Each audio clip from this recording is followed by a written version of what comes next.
Good morning students. स्वागत है आपका आज की इस वीडियो में। हम व्याकरण के पाठ 10 समास का अध्ययन कर रहे थे, जिसके अंतर्गत हमने समास की परिभाषा, समास के प्रकार व अव्ययीभाव समास की परिभाषा तथा उसके उदाहरणों का अध्ययन कर लिया था। आज के इस वीडियो में हम समास के दूसरे भेद तत्पुरुष समास का अध्ययन करेंगे। तो आइए शुरू करते हैं। समास का दूसरा भेद है तत्पुरुष समास। तत्पुरुष समास की परिभाषा दी गई कि जिस समास में उत्तर पद का अर्थ प्रधान होता है। जैसे कि आपको पता है, प्रत्येक समास में दो पद होते हैं, पूर्व पद व उत्तर पद। पूर्व पद यानी पहले वाला पद और उत्तर पद यानी बाद वाला पद। तो जिस समास में उत्तर पद की प्रधानता होती है, अर्थात उत्तर पद का अर्थ प्रधान होता है, उसे हम क्या कहते हैं? तत्पुरुष समास कहते हैं। जैसे यहाँ पर उदाहरण दिया गया है, राजपुत्र है, इसका विग्रह होता है राज्ञपुत्र है। तो इस विग्रह में जो उसका उत्तर पद है पुत्र है, इस पुत्र के अर्थ की प्रधानता है। तो ये कौन सा समास हुआ? हमारा तत्पुरुष समास। ठीक है। राज्ञ इसका क्या है? पूर्व पद, और पुत्र इसका क्या है? उत्तर पद है। तो इस समास में उत्तर पद की प्रधानता होती है। तो यही बात नीचे बताएगी कि यहाँ पर पुत्र है, उत्तर पद प्रधान है। ठीक है। पुत्र है क्या है? उत्तर पद है, और वही पद क्या है? प्रधान है, यानी मुख्य है। और समास होने पर जब इसका हम समास करेंगे राज्ञ है पुत्र का, तो राज्ञ की षष्ठी विभक्ति का लोप होकर राजपुत्र शब्द बनेगा। ठीक है। और इस पद में षष्ठी तत्पुरुष समास है, क्योंकि इसमें जो राज्ञ शब्द है हमारा पूर्व पद, इसमें कौन सी विभक्ति लगी हुई है? षष्ठी विभक्ति लगी हुई है। तो जब हम इसका समास करेंगे तो इस षष्ठी विभक्ति का हम लोप कर देंगे। ठीक है। तो जिस विभक्ति का लोप होता है उस समास को उसी विभक्ति के नाम से जाना जाता है। ठीक है। तो आगे कहता है कि तत्पुरुष समास के भेद। तत्पुरुष समास के कितने भेद होते हैं? विभक्ति तत्पुरुष, न्यय तत्पुरुष, अलुक तत्पुरुष, उपपद तत्पुरुष, प्रादि तत्पुरुष और गति तत्पुरुष। इन सब के बारे में हम एक एक करके अध्ययन करेंगे आगे। इन भेदों के अतिरिक्त, यानी कि ये 6 भेद तो यहाँ पर दिए गए हैं, और इसके अतिरिक्त भी कर्मधारय समास तथा द्विगु समास भी तत्पुरुष समास के 2 भेद माने जाते हैं। ठीक है। यानी कि तत्पुरुष समास के कुल कितने भेद हो गए? 8, 6 ये और 2 कर्मधारय तथा द्विगु समास।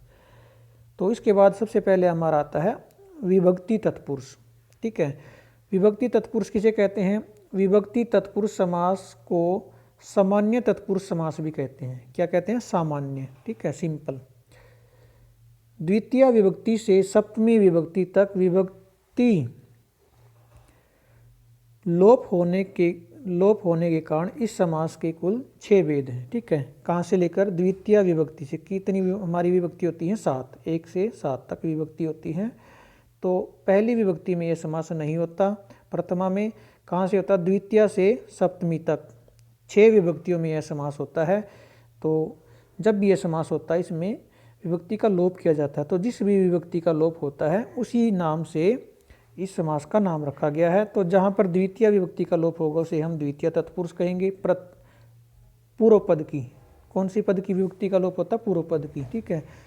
और जहाँ पर तृतीया का लोप होता है वहाँ तृतीय तत्पुरुष, चतुर्थी का लोप होगा तो चतुर्थी तत्पुरुष, पंचमी में पंचमी तत्पुरुष, षष्ठी विभक्ति का जब लोप होता है तो उसे षष्ठी तत्पुरुष, तथा सप्तमी विभक्ति का जब लोप होता है तो उसे सप्तमी तत्पुरुष के नाम से जाना जाता है। ठीक है।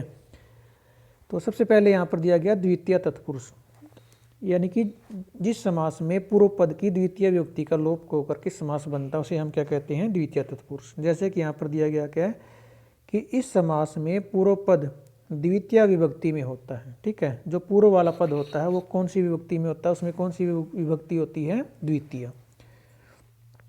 तथा जब दोनों पदों में समास करते हैं, यानी पूर्व पद और उत्तर पद का जब हम समास करते हैं तो क्या करेंगे हम? द्वितीय विभक्ति का लोप हो जाता है। ठीक है। और जब विग्रह करते हैं, यानी कि जब समास करने के बाद पुनः दोबारा विग्रह करते हैं तो पूर्व पद में द्वितीय विभक्ति जुड़ जाती है। यानी कि जब हम विग्रह करेंगे तो वही जो जिस विभक्ति का हम लोप करते हैं वही विभक्ति पूर्व पद में जुड़ जाएगी। ठीक है, तो जैसे यहाँ पर उदाहरण दिया गया, जैसे कृष्णम श्रीत है, कृष्णम श्रीत है, ये विग्रह है यहाँ पर, तो इसमें पूर्व पद क्या है कृष्णम और उत्तर पद क्या है श्रीत है। तो जब हम इसका समास करेंगे तो पूर्व पद में जो द्वितीय विभक्ति लगी हुई है उसका लोप कर देंगे, तो हमारा समास बन जाएगा कृष्ण श्रीत है। ठीक है, और जब कृष्ण श्रीता का पुनः से दोबारा विग्रह करेंगे तो इसमें कृष्ण शब्द में जो हमने विभक्ति का लोप किया था उसी विभक्ति को दोबारा इसमें जोड़ देंगे, कृष्णम श्रीता हमारा विग्रह हो जाएगा। ठीक है, तो आपने समास पद को भी याद रखना है और विग्रह को भी याद रखना, दोनों पद आपने याद करने। ठीक है, इसी प्रकार हमारा हो जाएगा दुखम अतीत का समास हो जाएगा दुखातीत है, नरकम पतीत है नरक पतीत है, गृहम गत है गृहगत है। ठीक है, तो आगे है शोकम अतीत है शोकतीत है शोकातीत है। ठीक है, जलम पतीत है जल पतीत है, ग्रामम गत है ग्राम गत है, धनम प्राप्त है धन प्राप्त है।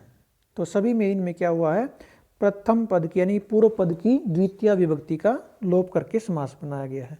इस प्रकार आगे है जीवनम प्राप्त है जीवन प्राप्त है, सुखम आपन्न सुखापन्न, कष्टम कष्टम आपन्न कष्टापन्न। ठीक है, तो इन सभी पदों में जब समास किया गया तो पूर्व पद की जो द्वितीय विभक्ति है उसका लोप करके समास किया गया। ठीक है, तो इसलिए ये सारे किसके उदाहरण हैं, द्वितीय तत्पुरुष के उदाहरण हैं। ठीक है, इन सभी पदों को हम क्या कहेंगे, द्वितीय तत्पुरुष समास। उसके बाद हमारा आता है तृतीय तत्पुरुष समास। तृतीय तत्पुरुष समास किसे कहेंगे, इस समास में पूर्व पद किस में होगा, तृतीय विभक्ति में। ठीक है, और जब हम समास करेंगे तो पूर्व पद में जो तृतीय विभक्ति है उसका लोप कर देंगे। ठीक है, तो पूर्व पद की तृतीय विभक्ति का लोप हो जाता है और जब हम विग्रह करेंगे दोबारा से पूर्व पद में तृतीय विभक्ति को जोड़ देंगे। ठीक है, यही प्रक्रिया हमने सभी में करनी। चतुर्थी में चतुर्थी का लोप करेंगे, ठीक है, समास करते समय पूर्व पद की चतुर्थी विभक्ति का, और जब हम विग्रह करेंगे तो पूर्व पद में दोबारा से चतुर्थी विभक्ति जोड़ देंगे। ठीक है, तो इसके उदाहरण हमारे तृतीय तत्पुरुष के, जैसे मासेन पूर्व, मासेन में यहाँ पर तृतीय विभक्ति लगी हुई है। ठीक है, और जब हम इसका समास करेंगे तो इस मासेन की तृतीय विभक्ति का लोप कर देंगे, लोप मतलब इसको हटा देंगे, तो हमारा समास हो जाएगा मास पूर्व है, मासेन पूर्व का मास पूर्व है।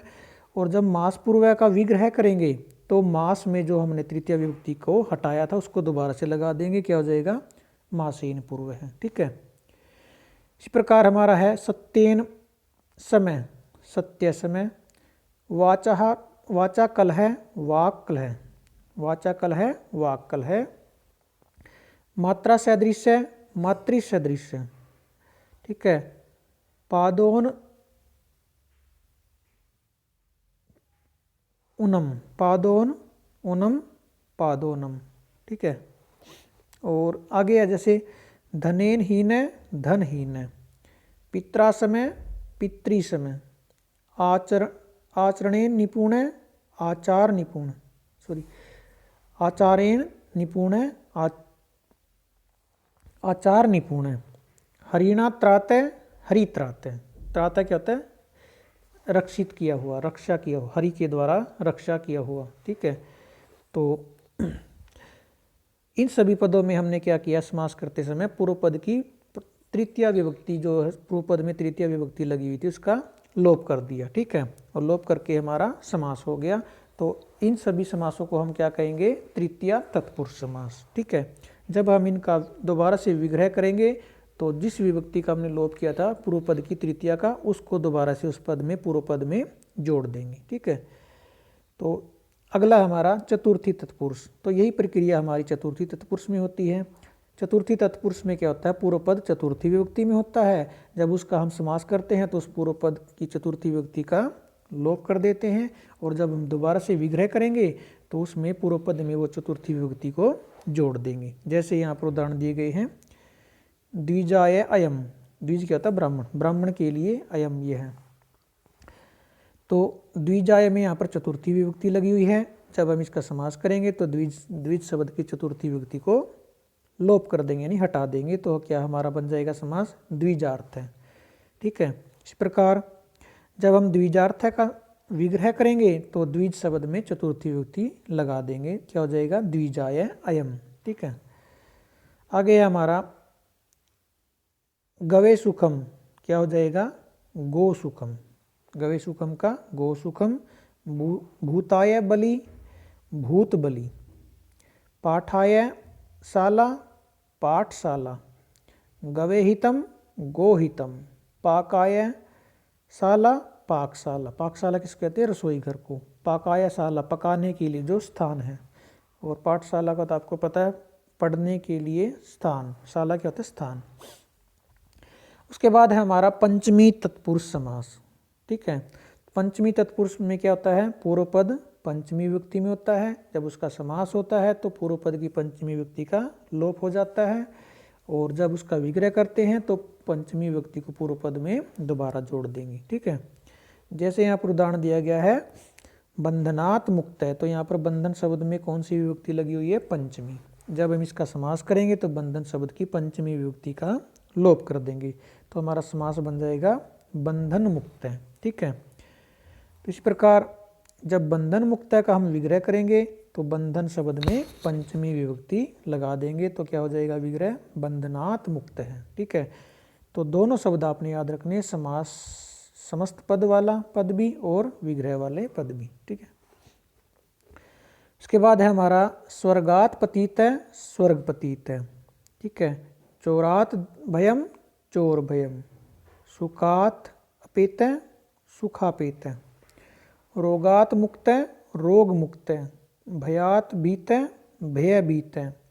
ठीक है, इस प्रकार आगे हो जाएगा पथः भ्रष्ट है, पथ भ्रष्ट है। वृक्षात पतित है, वृक्ष पतित है। व्याघ्रात भीत है, व्याघ्र भीत है। और पदात पदात च्युत, पद च्युत। च्युत क्या होता है, भ्रष्ट, किसी पद से जिसको हटा दिया गया है, भ्रष्ट कर दिया गया है। ठीक है, उसके बाद हमारा अगला षष्ठी तत्पुरुष समास। ठीक है, षष्ठी तत्पुरुष समास किसे कहते हैं, जिस समास में पूर्व पद किसमें होता है, षष्ठी विभक्ति में होता है, और उसका और विग्रह करने पर पूर्व पद में षष्ठी विभक्ति जुड़ती है। समास करने पर षष्ठी पूर्व पद की षष्ठी विभक्ति को लोप कर देते हैं, और विग्रह करने पर पूर्व पद में षष्ठी विभक्ति को जोड़ देते हैं, तो उस समास को हम क्या कहेंगे, षष्ठी तत्पुरुष समास।